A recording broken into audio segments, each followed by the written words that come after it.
Hello, Sal. Hello, nice to meet you, Patricia. Nice to meet you. How are you doing? Great, thank God. How are you? Very, very good. Thank you. I like your background with the Gun and Moses billboard. We got a few in LA, so we got to take advantage. That's right. That's awesome. Well, it's a pleasure to talk to you about your work in movies and in this new movie that is a really interesting story, interesting take at a time that I believe that we really need the message for sure. Amen. Yes, yes. Just so. You're in Atlanta? I am in Atlanta, and you are in California. LA. Yeah, yeah. Cool. And but I saw that you were originally from Santiago, Chile. Yes. Yeah, so we are fellow South Americans. I'm from Brazil. Ah, mucho gusto. Yeah. I guess it's Yes. Portuguese that you speak. Do you speak Spanish? Portuguese. I speak Spanish too, but my yeah, but Brazil is Portuguese is our language there. Yeah, Yes. yeah. Yeah, Awesome. wonderful. Thank God for America. That's It's a wonderful place. Do you yeah. still have a lot of family in Brazil? Well, everybody's there. Yes, my husband is American, and we met in Brazil. So when he proposes, I like, if you want to live in America, because that's where I'll be. So I moved here 25 years ago. That's right. Nice. Very nice. And Well, you're a yeah, rookie. I've been in America a little bit longer than that. yes, I saw you moved here when you were 5, right? So, Yes, yes. but you still speak Spanish? Tell me a little bit about like your family. Are they still in Chile? Yeah, there's definitely a bunch of relatives in Santiago, but a lot of them also left. We left in 1970 when Allende was elected a communist. My mother was Hungarian, actually a survivor of the Holocaust. As a baby, she was carried through a concentration camp by my grandmother, and then my grandfather was murdered in a different camp. And then after the war, they were still in Hungary until 1956. So they experienced Soviet communism. And so when Chile elected a communist president, we're out of here. And that's how we Yes. ended up in America. Yes, that's neat. Yeah, I have Mm-hmm. a Jewish heritage on my father's side as well. Oh, wonderful. Yeah, so Wonderful.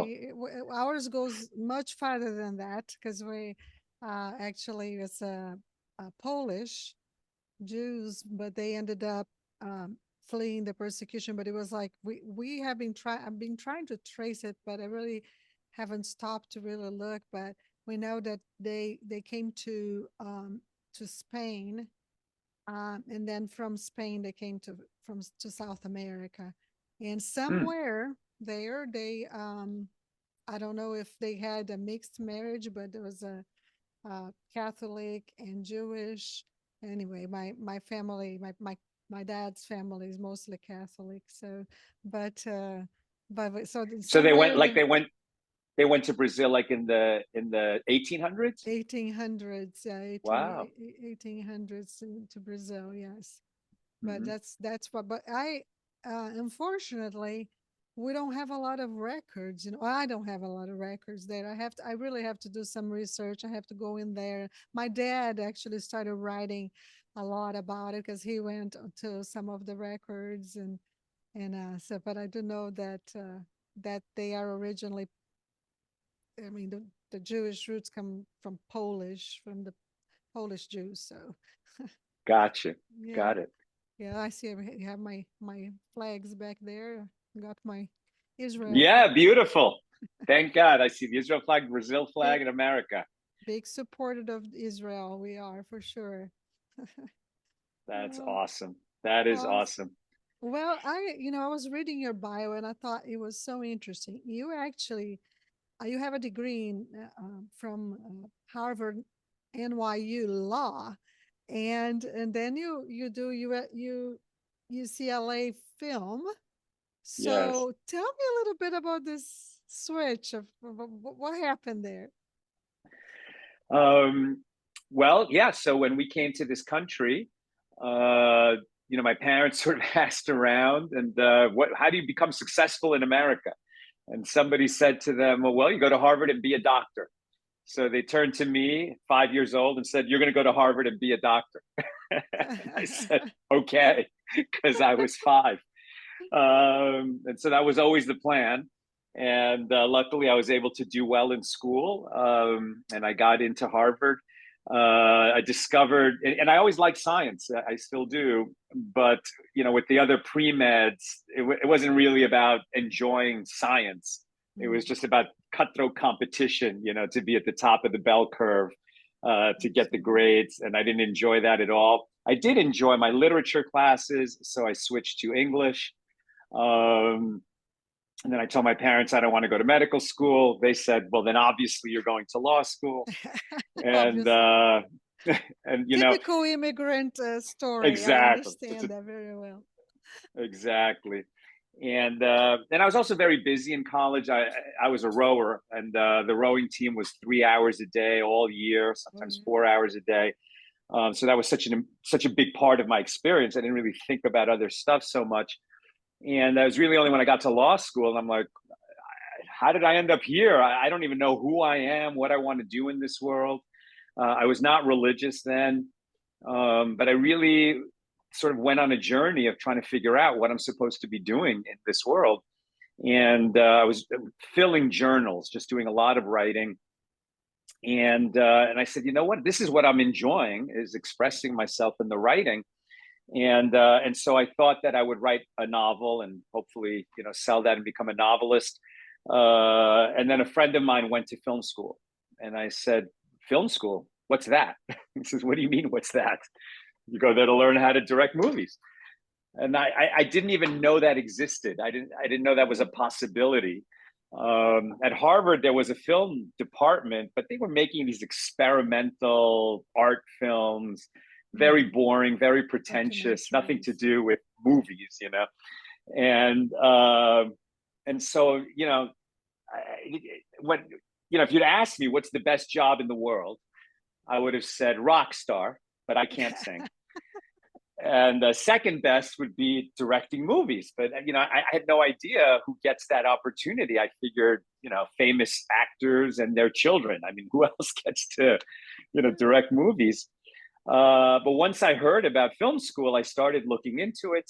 And of the big ones that were, deemed to be the best film schools, the one that was public and cost a little bit less was UCLA. I had some loans from law school.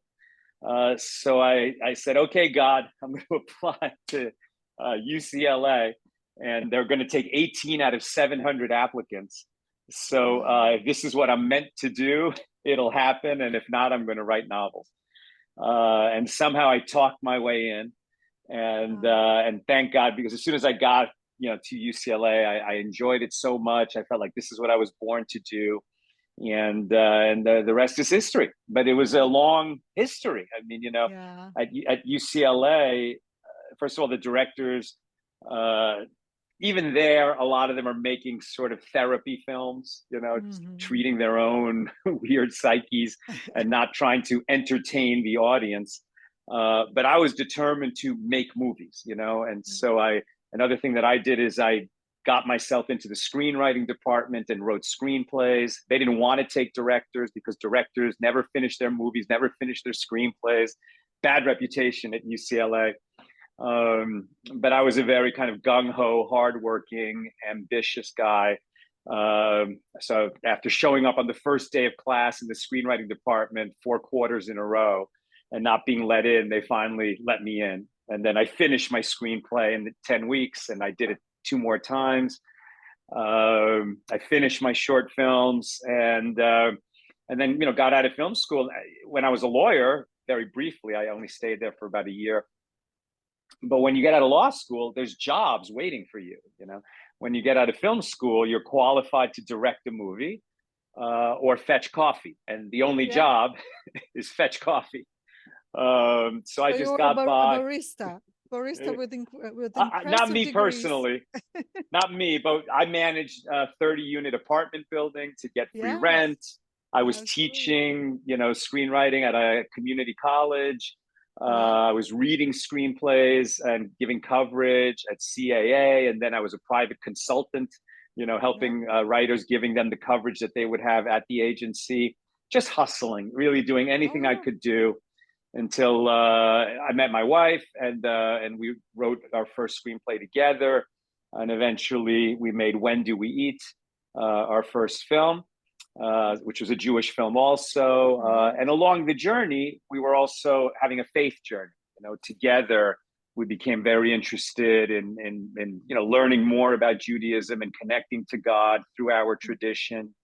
Mm-hmm. And so we've really been on this journey together. We're a mom and pop shop. We write all our screenplays together. That's I nice. do the directing. And When Do We Eat, thank God, is a cult classic. It became the Yes, it Jewish It's a is. Wonderful Life. Mm-hmm. Eventually, we made Saving Lincoln, and then Yeah, we had Saving a Lincoln, deep. by the way, is a beautiful, beautiful. I love that movie. I'm excited. Oh, Yeah, very thank you, beautiful, beautifully done. thank you so much. And right, and then along the way, we started this Jewish wisdom platform, Accidental Talmudist. Really unexpected how all of that happened. I don't know how much time we have here, That's all right. but but uh, but I mean, it was definitely a story. And once we started building that up, completely unexpected. But we shared what's beautiful in the Jewish tradition with a large and diverse audience. We have 1 million followers on Facebook, Yeah, a I few saw hundred that. thousand more on other platforms, and more than half, probably half, maybe a little more than half, are not Jewish. They Mm-hmm. tend to be Christian, and they appreciate a 3,000-year-old unbroken wisdom Absolutely. tradition. We learn together. They're not trying to make me Christian. I'm not trying to make them Jewish, but we have so Right. much in common. Yes, It's a beautiful, absolutely. Jesus, Judeo-Christian yes, tradition. Jesus was Jewish. So yes, that's why Exactly. I cannot comprehend a Christian that does not support Israel and the Jewish community because I do not comprehend that there's not an excuse for that because we Yeah. are Jesus said that he didn't come to abolish the law but to fulfill the law. So that's right there is it's a reason enough to be supportive of Jewish traditions. And I really love a lot of the Jewish feasts. I studied the Word of God a lot, and I just love how the Jewish feasts they they're so meaningful and tie so much also with our Christian faith. And so I love it. And I have to check out the Accidental Talmudist. So is it like it's a website, I know, right? But you guys It's on a website. Facebook It's a and yep. Yeah. It really grew on Facebook in terms of the following. And so, well, first of all, I teach a class every day. I teach a Talmud class every day, which is the oral tradition in Judaism. Yep. And that's a 7.5 year journey to teach, to read or to teach 1 page a day of the Talmud. It takes 7.5 years to complete the Talmud. I fell into that. It was a little miracle that I happened to buy book one of the Talmud on day one of a 7.5 year cycle in 2005. I completed that in 2012. Then I started writing about it. That was the creation of Accidental Talmudist. And then in this cycle, which began in 2020, I've been teaching it. But we also share teachings about the weekly Torah portion based on classic sources in our weekly newsletter, which Nina writes and does an incredible job with that. We also have, hero stories. That's Jews and non-Jews. I started sharing the jokes, because that's part of our tradition. That a Yeah, rabbi would always open his teaching with a joke, and so we have with a so joke. many jokes. And in the beginning, I was just writing them, adapting them to the most sort of modern version. And as a filmmaker, and I really, maybe one of my strengths in our writing is dialogue. And so I kind of turned all the jokes into little dialogues, to make the tightest version of them. And people really appreciated that. Then I started telling them out loud as videos. So many of ththose went viral. Skyhorse Publishing came to me and said, "Let's do a joke book." Thank God that's become a bestseller on Yeah, I saw Amazon. that. That's amazing. And I mean, none of this I could have imagined when I was Right. young and starting out. But Yeah, God is good, and he we is have good. Plan A. We have Plan A. God has Plan B, and it's Uh-huh. B for better. Yes, God's it is. plan is always better. You and I have that in common. I went to college to be a speech therapist and audiologist. That was my degree, and I worked on it for 1 year. Okay, very So good. same thing, you know. And today I'm a writer and speaker, so and teacher. So this is it's really cool how God just changes. And but you know, I Yeah. always say, I tell my children, I have a 23-year-old and a 19-year-old, and when they were going into college, they're like, you know, I'm not sure. And our daughter started nursing school, and then when she started the clinical, she's like, this is not for me. I told her, I get it. Listen, get away, move to something else, because you know, I graduated from college. I was very young. I was 21 years old when I finished college. So at 21, what did I know about even myself? You know, like what was Hmm. were my strengths and weakness. So yeah, you never know. God will sometimes change your walk or your journey completely. And Yeah. I'm so grateful that he does that and all his grace. Because if we left it on our own, would be miserable. I'd be a miserable speech therapist, and you would be a miserable A law miserable lawyer. attorney. Absolutely. That's Oh exactly right. well. But today I wanted to talk. We're going to talk about this brand new movie that's it's coming out on July 18th in movies nation in cinema or theaters nationwide, and it's called Guns and Moses. I already saw the thriller actually in the cinema. Tell us a little bit, and I love it because first of all, I believe it's such a current theme, you know, with all the hatred, the anti-Semitism that's going on in our country and worldwide. But Yeah. tell us, give us a little synopsis of what the movie is about, and then we're gonna have some more questions for you. So Guns N' Moses is the story of Rabbi Mo, a very sweet and beloved clergyman in a small high desert town, who becomes an unlikely gunfighter and detective after his community is violently attacked. It's a fictional story entirely, but it was inspired by a real event, which was a terrible, terrible shooting and murder in a synagogue, a Chabad synagogue in Poway, California, in 2019. And I went down the next day to the funeral of Laurie Gilbert Kay, who was murdered that day. And the rabbi, Rabbi Goldstein, he had his fingers shot off by the killer. And I held his bandaged hands. I interviewed him for our platform, Accidental Talmudist. And then I watched him become a national figure in the ensuing days, and really doing, the sort of ideal Jewish reaction to this kind of tragedy, which is to try to make something good and meaningful come out of it. And so, in all his interviews on television, he would ask the public to do a mitzvah, to do something good for others, in Laurie's memory, in her name. And I was so inspired by that, and that was really kind of the core of Rabbi Mo in our movie. We had been looking. We knew we were going to do a Jewish movie. We have this audience at Accidental Talmudist. I wanted to do a thriller. That's my favorite genre, and we hadn't done one before. But prior to writing the script, we did a deep dive on what is a thriller and what is a great thriller.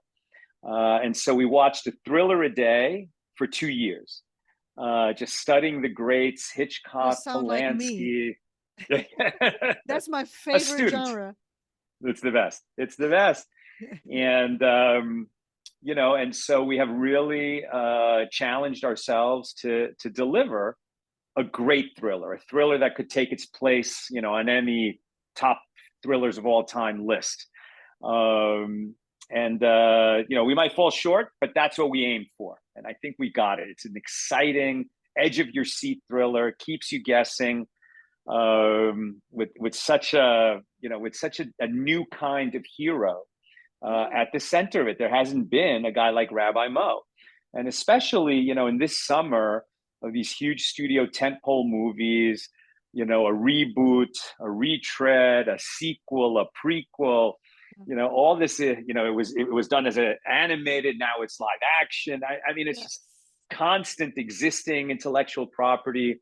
We're bringing something entirely new, fresh, original. And we think that Rabbi Mo can compete with Superman. Rabbi Mo can compete with dinosaurs. He's so much fun. I know, because you said it all. It's like what's going on with the movie industry, that we cannot create hardly anything new anymore. That's a blockbuster, right? And so I agree. It's a great movie, excellent. It does keep you at the edge of your seat, and it's full of twists and turns for sure. So very, very, Thank you. You did a good job. But your homework of one thriller a day paid off. Oh man, thank you so much. Another aspect that went into this, because you mentioned, this danger to the Jewish people and the anti-Semitism that's been exploding since October 7th. So, we made this before October 7th. We shot the movie before October 7th. But in the wake of that killing in Poway, and so Tree of Life Synagogue, all kinds of attacks on Jews around the world, for a long time we've been aware of this danger, and that a movie about Jews under attack who fight back would always be relevant. And in fact, back around the same time, 2019, I'm an Orthodox Jew, right? So I walk around in a kippah. On Shabbat, I go to synagogue in a black hat, a black suit. Our community, which is to say, we are visible Jews, right? In our community, people look at us, oh, those are the Jews, Yes. If people walking around a baseball cap, you don't know, is he Jewish, is he not? But our community is very visibly Jewish. And that makes us very aware that there is danger. And so in 2019, I joined an organization created by a Chabad rabbi, Yossi Elport, called Magen Am, which in Hebrew means shield of the nation. And it trains and licenses volunteers, regular guys like me, to carry a firearm in case God forbid we should ever need it. And and so the training that Rabbi Mo goes through in the movie is based on my own training in Magen Am. And in so many movies, you have somebody who learns how to shoot. And what is it? He has a few tin cans on the fence and 20-second montage, and then he's a crack shot. But in the real world, it's very difficult to shoot straight. And under pressure, when you're actually in danger, it's almost impossible unless you've practiced so extensively, you have muscle memory, you've drilled and drilled and drilled, and you went through proper training. And sort of the language of this proper training that you hear in the movie: let the bang surprise you, slow is smooth, smooth is fast, trigger press, sight picture. And people in the firearms community, the law enforcement community, really appreciate this very authentic and real world depiction of learning how to use a firearm. So that was already going on. Then comes October 7th. Yeah. We knew Jews were in danger and that this would always be relevant. We never imagined the horror like October 7th, the deadliest day for the Jewish people since the Holocaust. And then October 8th, when around the world, all these Jew haters, these anti-Semites, suddenly feel perfectly comfortable screaming, globalize the Intifada, which means murder Jews, destroy Israel, just repeating lies, old lies, hundreds of years, thousands of year old lies about Jews run the world, Jews are a conspiracy, Jews are colonizers. I mean, you really have to, the lies that they tell, where do they get these lies? It's the behavior that they are doing. The people who accuse Jews of colonizing are the people who now have 57 Muslim countries that have been completely taken over, not by a religion. Islam may be a beautiful religion, But political Islam Political, yeah. is, is a colonizing, Yes. invasive Well, that's desire their to take over the world. absolutely 100%. Yeah, you that's know, their and and they will not stop at anything to take over the world. That's their goal. Yeah. it's their goal, and it's incredible. Europe felt guilty about murdering 6 million Jews, so they invited in Yes. millions of Muslims And who are now laughing. They're and laughing now like you we didn't even. cannot recognize Europe anymore. That's Paris, the thing. London, One of the Brussels, main cities is just full incredible. of places where the police can't go Hmm. because it's been taken over entirely. Yeah. And those are the people paying American universities to teach young people that the Mhm. Jews are colonizers. It's Well, crazy that we're living in such times. exactly. Worse yet, our universities have educated the scientists that are there creating the nuclear bombs, the what have you, to wipe out not just Israel, because that's what people don't like y- read history. They just read Yeah, history. They have no desire to just wipe out Israel off the face of the earth. This is the more is everyone that does not bow to their God, and and their right, exactly. exactly right. You know, Exactly right. so Exactly. it's And you had an attack in a church in Wayne, Michigan, very recently. right. And this guy would have killed a lot more people, except that there was people in the church who were prepared and had guns and took out the threat. Thank God. Yes. So it's exactly right. The attacks that begin with the Jews never end with the Jews. That No. that that is an attack on our society. So thank God that in this time of danger, we have allies. We're very grateful to the Yeah. Christian community, the American Christian community. Um, and I'll tell you something else, Patricia, that I think you'll appreciate. When we were editing the movie, we had finished cutting picture, and we were still working on visual effects and sound, etc. But the movie was presentable, and my producing partners in Hollywood, very Hollywood people, showed it to an agent, big agent, right, at a major agency whose job it is to sell movies, independent movies, to distributors. So this is an expert in what America is looking for in movies. He watches our movie and he says, "Great movie. You guys are going to make a lot of money in streaming." I said, "Well, thank you, but we think it's a theatrical film." He says, "Yeah, but how many Jews are there really? New York, LA, Florida." I said, "Well, that's an important part of our audience, but a much bigger part of our audience is Christian and conservative." He says, "What are you talking about? Those people hate Jews." And I'm looking at this guy like the expert, right? This is the expert. Wow. And he's obviously never met the people that he No. flies over between New York and LA. He doesn't know them, and he makes assumptions about them, and he slanders them without having met them. And I knew that he was wrong because I interact with this population every day at Accidental Talmudist. But when you wonder why Hollywood keeps putting out the same stuff and destroying old franchises with that woke agenda, Right. because of the assumptions they make, and they just disrespect half of America. They don't care about half of America. They don't know how to speak to half of America. Mhm. And we do. I think that we've made a movie, Guns N' Moses, that speaks to all of America and respects Yes. traditional American values.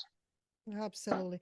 And I know that this when you started this whole project, not it's not based on true events, but the event back in 2019 inspired you to just write something about this. One of the things that I noticed, and correct me if I'm wrong, Sal, but like, you go to Israel, and everyone in Israel seems to know how to handle a gun.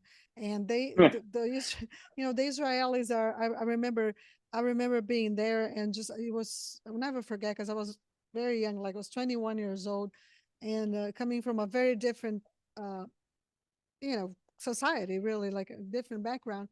And I went to the new city of Jerusalem. I was in one of those little streets where people would just, before the Sabbath started, they would just go and walk on Friday morning. Or and so I was there, and I saw all these teenagers wearing, guns, across here, from Yeah. military and stuff. And so I know that in Israel, there is this consciousness, in the people, that not only Jews, but people of all faith, because I learned just a couple weeks ago interviewing another Jewish leader about the 2 million Arabs in Israel, right? And so they're very alert concerning the dangers around them just because they are Jews. And so I don't feel like there's that same type of awareness here in America yet. Do you think that this is changing now? In other words, just like the rabbi on your movie and yourself, do you think that Jews are starting to get more conscious that they need to learn how to protect themselves and their community? Yes. Yes. I definitely think that.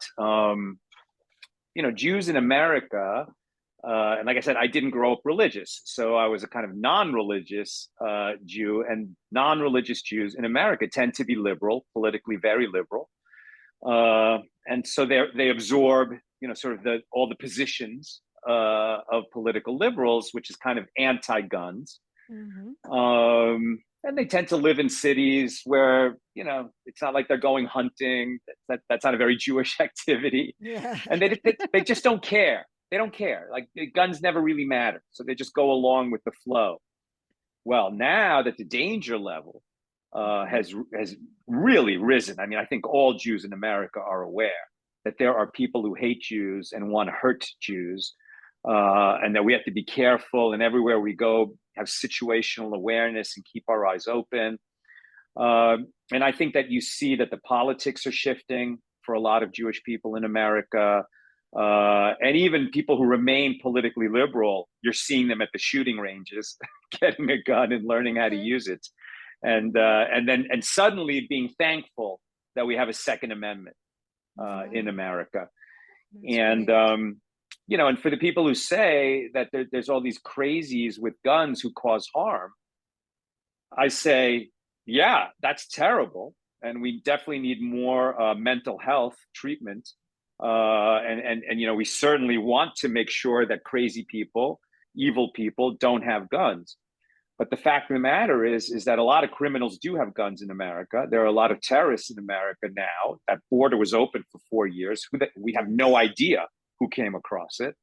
Mm. And so, in the real world in which we live, where there are bad people with guns, we want to make sure that good people can protect themselves, Yeah. from that threat. Now, I Absolutely. think that's something we could all agree on, is that people with guns should know how to use them.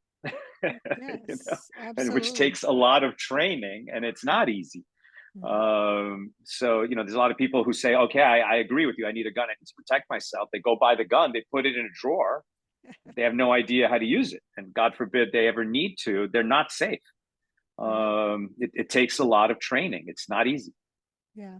Truth is that we live in very dangerous times, Yes.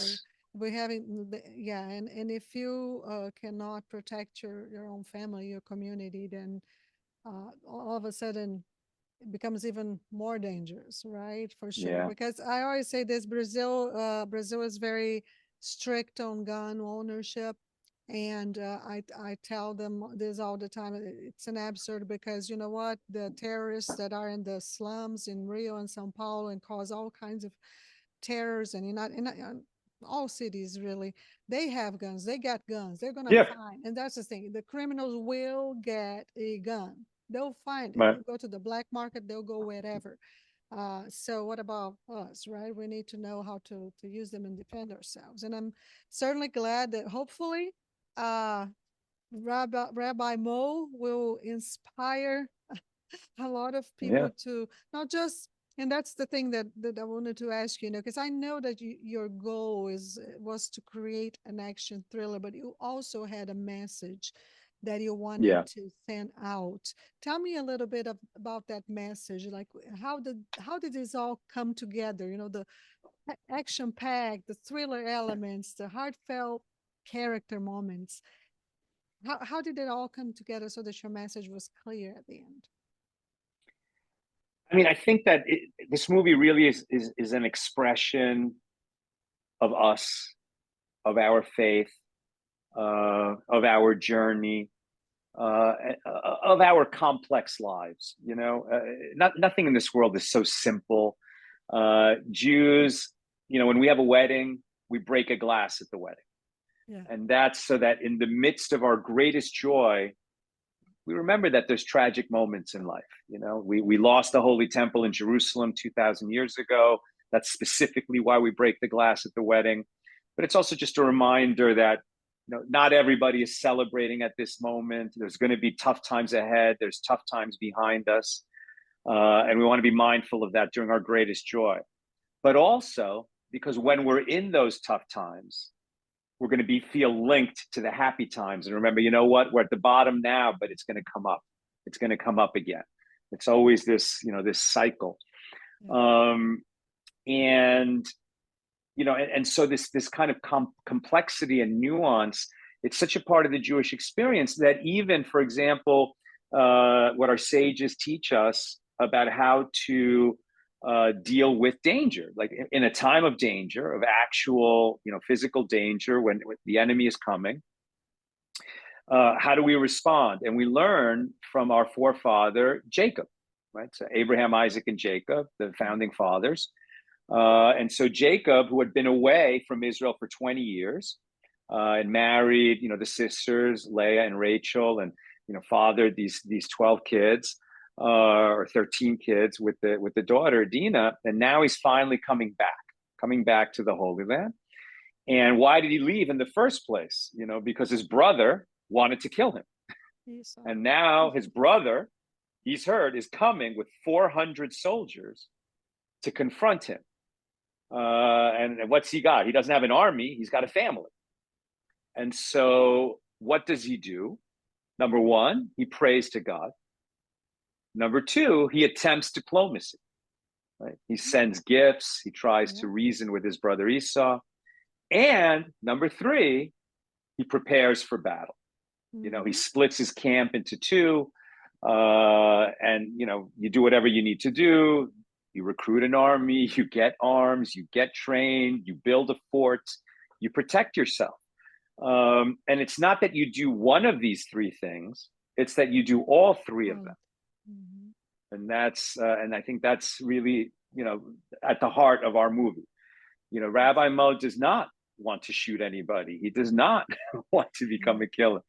But he does want to get at the truth, and he wants to make sure that there's justice. And so when nobody else will investigate the crime, he steps up. Where there is no man, be the man. And that beautiful conversation that he has with his wife, with actress Alona Tal, and Mark Feuerstein did such a beautiful job at it. And she says, "Are you afraid that you won't pull the trigger if you have to?" And he says, "Yeah, and that I will."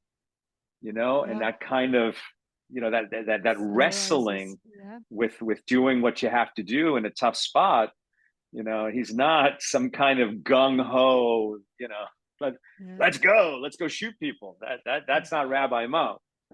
But if you mess with him, he's deadly. That's it. You don't want to just don't mess with us, right? And I think that's a good message for everyone out there, or the Jewish community. It's like we know that you want peace. You know, you want peace just as much as the civilized world wants peace, but don't mess with you. You gotta be prepared. That's great. Yeah. Let me ask you this. There's one last question about the movie. So tell us what is your goal and what is your hope and prayer for this movie? Thank you so much for that. My prayer for this movie is that it should be wildly successful. Not, yes, it would be great if it made money and our investors, would get a Yes. positive return for believing in us. That's very important. But even more important, I think that we can come together across America on a new kind of movie that isn't the same old story or the same old story done over and over and over again, but a movie about a man of faith who takes his faith seriously, that has real values, that has allies. Thank God. This kid who has been taught to hate Jews, he's never met a Jew. There's so many people like that. They learn hatred online, isolated, just tapping in their phone. And then when they come face to face with somebody different than them, in this case, a neo-Nazi and a Jew, but the neo-Nazi, he's not a real neo-Nazi. He's just a kid that's learned hatred online. And when he actually meets Jewish people, it's like, oh, what I heard is not true. And now I'm learning from you directly who you are. And I want to walk forward with you, side by side and confront the real evil in this world. I think that another theme in the movie is that there are people out there who benefit financially and acquire power by dividing us. There are people who benefit when we hate each other, when we are afraid of each other, when we're divided from each other. There's so much, the media makes so much money by keeping us furious and or terrified of the other people, right? The other people across the aisle, the people who are politically different than me, the people who come from somewhere else, the people who look different than me, the people who speak different than me. If I'm afraid of them, if I'm angry at them, then somebody's making money on that.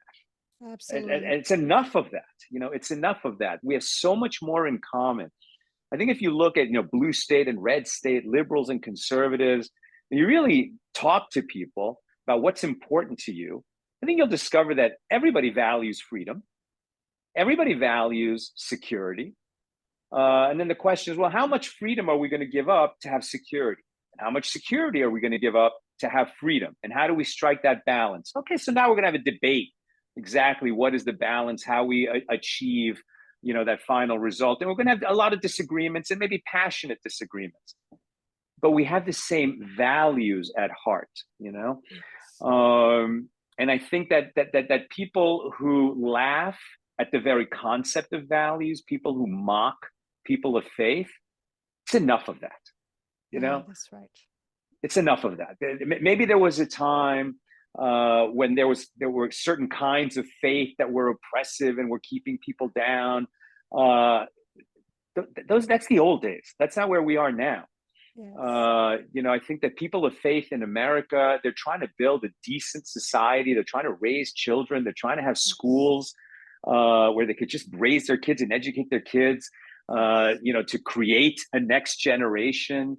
And it's the majority, and they value life, life. Like the ultimate thing that Jews say to each other, and we say to you, l'chaim, right? To life.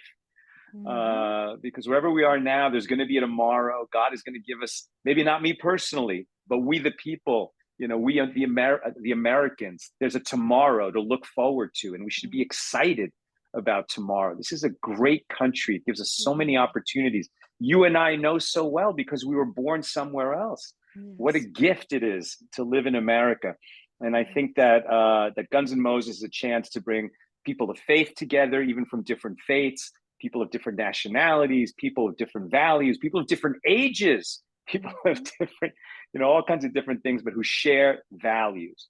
And by the way, we show that you can make a really exciting and fun movie with great action. Yes.